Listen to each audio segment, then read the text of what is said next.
বন্ধুরা, আপনারা তো পটলের রেসিপি অনেক রকম বানিয়ে খেয়েছেন, আর একঘেয়েমি পটল খেতে খেতে আপনারা হয়তো বোরও হয়ে গেছেন।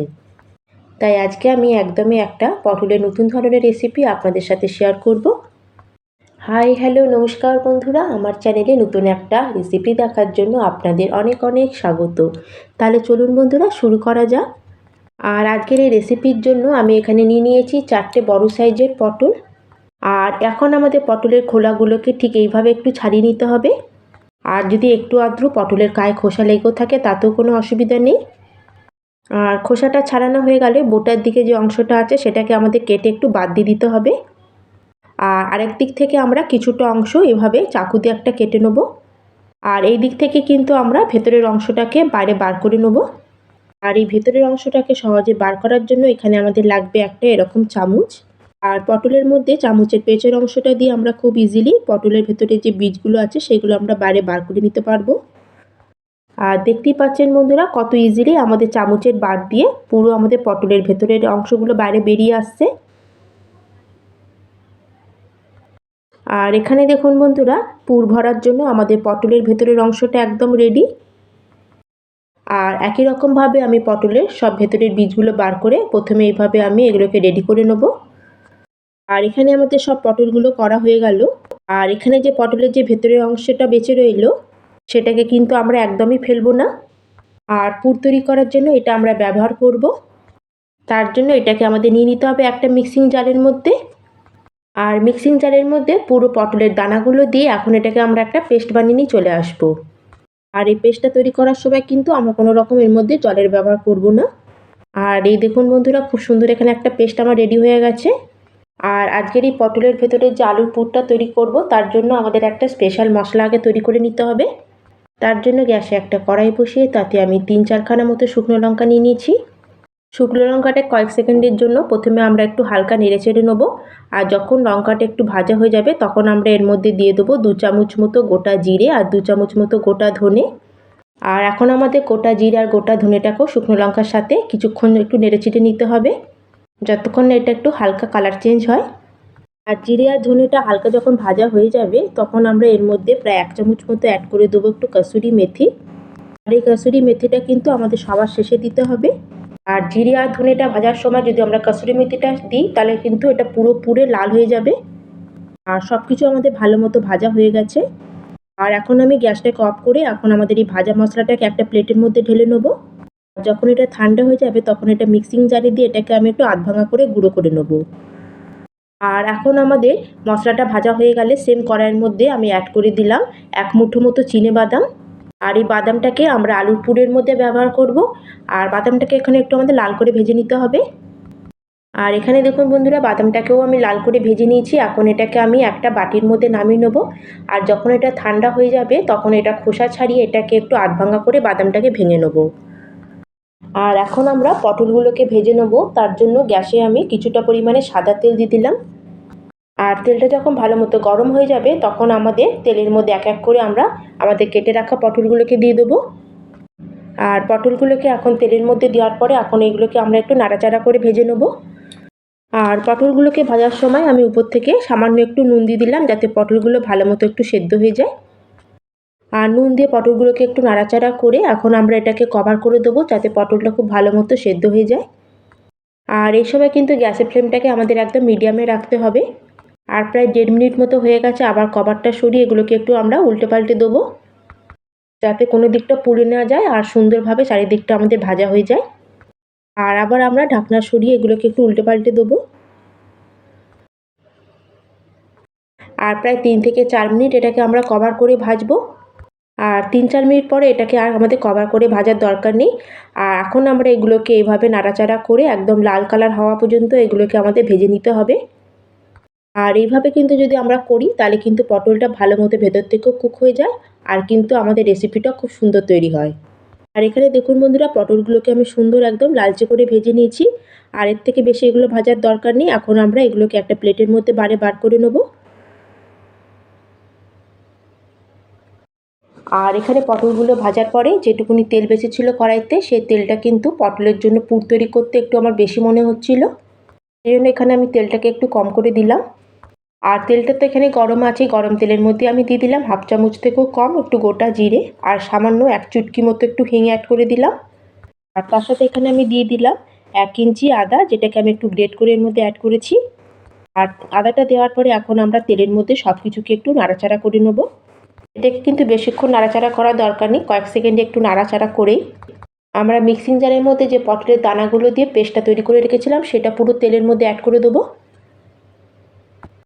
আর এখন এটাকেও আমাদের তেলের মধ্যে ভালো করে একটু নাড়াচাড়া করে সব কিছুর সাথে একটু মিশিয়ে নিতে হবে। আর পটলের পেস্টটাকে সামান্য একটু তেলের মধ্যে নাড়াচাড়া করে এখন আমি এর মধ্যে কিছু মশলা অ্যাড করে দেবো।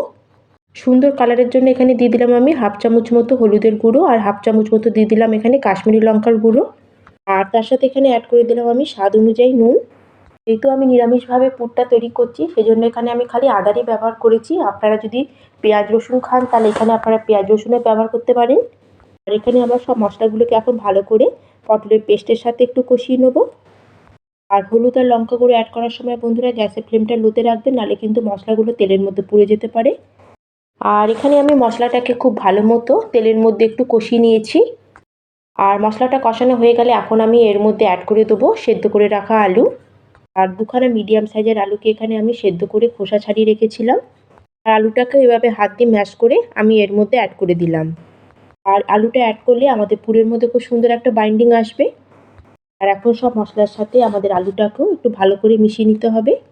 আর এখানে বন্ধুরা আমি হাত দিয়ে আলুটাকে ম্যাশ করে দিয়েছি, আপনারা এটাকে গ্রেট করেও আলুটাকে অ্যাড করতে পারেন। আলুটাকে এখন আমাদের মশলার সাথে প্রায় 2 থেকে 3 মিনিট একটু কষিয়ে নিতে হবে। আর এখানে কিন্তু আলুর পুরটাকে খুব ভালোভাবে আমি কষিয়ে নিয়েছি। এখন এর মধ্যে সবার শেষে আমি অ্যাড করে দেবো আমাদের আগের থেকে ভেজে রাখা যে স্পেশাল আমরা ভাজা মশলাটা তৈরি করেছিলাম সেটা থেকে আমি 1 চামচ মতো অ্যাড করে দিলাম। আর এখানে আমি অ্যাড করে দিলাম এখন 1 চামচ মতো আধ ভাঙা করে ভেঙে রাখা বাদাম। আর বাদাম আর মশলাটা অ্যাড করার পরে এখন আবার আমাদের আলুর পুরের সাথে একটু নাড়াচাড়া করে গ্যাসের ফ্লেমটাকে বন্ধ করে দিতে হবে।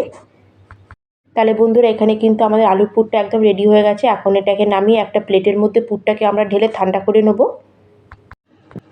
আর আজকের আমাদের এই পটলের পকোড়া তৈরি করার জন্য আমাদের এখানে একটা বেসনের ব্যাটার রেডি করে নিতে হবে। তার জন্য এখানে একটা আমি বড় বাটি নিয়েছি আর তার মধ্যে দিয়ে দিলাম আমি প্রথমে হাফ কাপ মতো বেসন আর দিয়ে দিলাম এখানে 2 চামচ মতো চালের গুঁড়ো। চালের গুঁড়োটা দিলে কিন্তু আমাদের এই আজকে পকোড়াগুলো খুবই ক্রিস্পি তৈরি হবে। আর তার সাথে এখানে সুন্দর একটা কালারের জন্য অ্যাড করে দিলাম সামান্য একটু হলুদ গুঁড়ো আর একটু ঝাল লঙ্কার গুঁড়ো, সামান্য একটু দিয়ে দিলাম কালো জিরে। আর তার সাথে এখানে আমি অ্যাড করে দিলাম মিহি করে কুচানো 2-3 খানা কাঁচা লঙ্কা। আর তার সাথে খালি এখানে অ্যাড করে দিলাম সামান্য একটু নুন।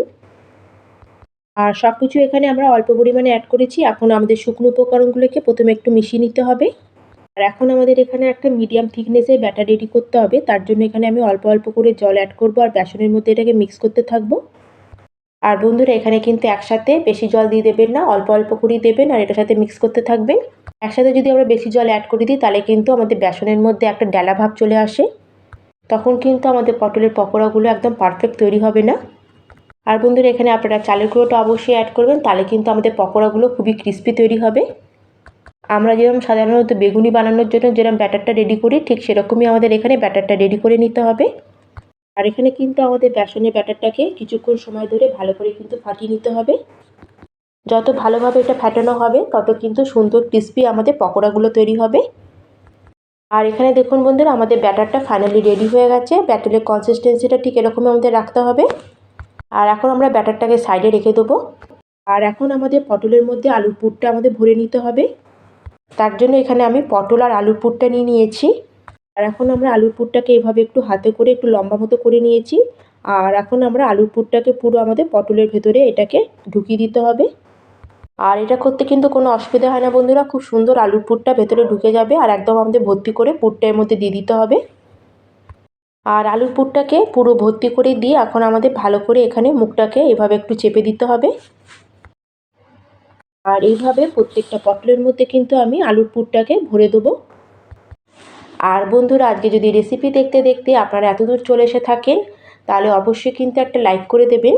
আর রেসিপিটা যদি একটু ভালো লাগে ফ্রেন্ড আর ফ্যামিলির সাথে শেয়ার করে চ্যানেলটিকে সাবস্ক্রাইব করে পাশে থাকবেন। আর আজকের আমার এই রেসিপি আপনাদের কেমন লাগলো অবশ্যই কিন্তু আপনাদের ফিডব্যাক আমাকে কমেন্ট করে জানাবেন। আর যখন পটলের পুরগুলো সব ভরা হয়ে যাবে, এখন আমরা এক এক করে পটলটাকে বেসনের ব্যাটারের মধ্যে ডিপ করব। আর এটাকে এখন আমাদের ভালো করে বেসনের মধ্যে কোট করে নিতে হবে। আর এক্সট্রা যে বেসনের ব্যাটারটা আছে সেটাকে আমরা ভালো করে এটাকে ঝরিয়ে এটাকে আমরা গরম তেলের মধ্যে দিয়ে দেবো। আর এদিকে কিন্তু গ্যাসে আমি আগে থেকে কিছুটা পরিমাণে তেল গরম হতে বসিয়ে দিয়েছিলাম। আর তেলটা যখন ভালো মতো গরম হয়ে যাবে তখন আমরা গ্যাসের ফ্লেমটাকে মিডিয়ামে করে দেবো। আর মিডিয়াম ফ্লেমে আমাদের এক এক করে পকোড়াগুলোকে তেলের মধ্যে দিয়ে দিতে হবে। প্রথমে আমরা তেলের মধ্যে দেওয়ার সঙ্গে সঙ্গে এগুলোকে কোনো রকম টাচ করব না। আর যখন আমাদের একদিকটা একটু হালকা ক্রিস্পি মতো হয়ে যাবে তখন এগুলোকে উল্টে পাল্টে আমরা এগুলোকে একদম গোল্ডেন কালার হওয়া পর্যন্ত ভেজে নেব। আপনারা তো বাড়িতে বন্ধুরা অনেক রকমভাবে পকোড়া বানিয়ে খেয়েছেন, একবার এইভাবে পটলের পকোড়া বানিয়ে দেখুন। অন্যান্য পকোড়া যেটা আপনারা খেয়েছেন তার থেকে কিন্তু এটার স্বাদ একদমই আলাদা। আর এখানে দেখুন বন্ধুরা, পটলের পকোড়াগুলোর মধ্যে সুন্দর একটা গোল্ডেন কালার চলে এসেছে আর একটু হালকা লালচে মতো হয়ে গেছে। এগুলোকে কিন্তু আমার এর থেকে বেশি আমি আর ফ্রাই করব না। এখন এগুলোকে ভালো করে আমরা তেল ঝরিয়ে এগুলোকে বাইরে বার করে নেব। দেখুন বন্ধুরা কতটা লোভনীয় লাগছে দেখতে। আর এখন আমাদের গরমা গরম পটলের পকোড়াগুলোকে আমি একটা প্লেটের মধ্যে সার্ভ করে নিচ্ছি। আর এখানে দেখুন বন্ধুরা, পকোড়াগুলো আমাদের খুবই ক্রিস্পি তৈরি হয়েছে। আর এখানে বন্ধুরা পকোড়াগুলো দেখুন কতটা সুন্দর তৈরি হয়েছে। তাহলে বন্ধুরা আজকের মতো আমি এখানেই শেষ করলাম। আবার চলে আসবো অন্য একটি নতুন রেসিপি নিয়ে। ধন্যবাদ।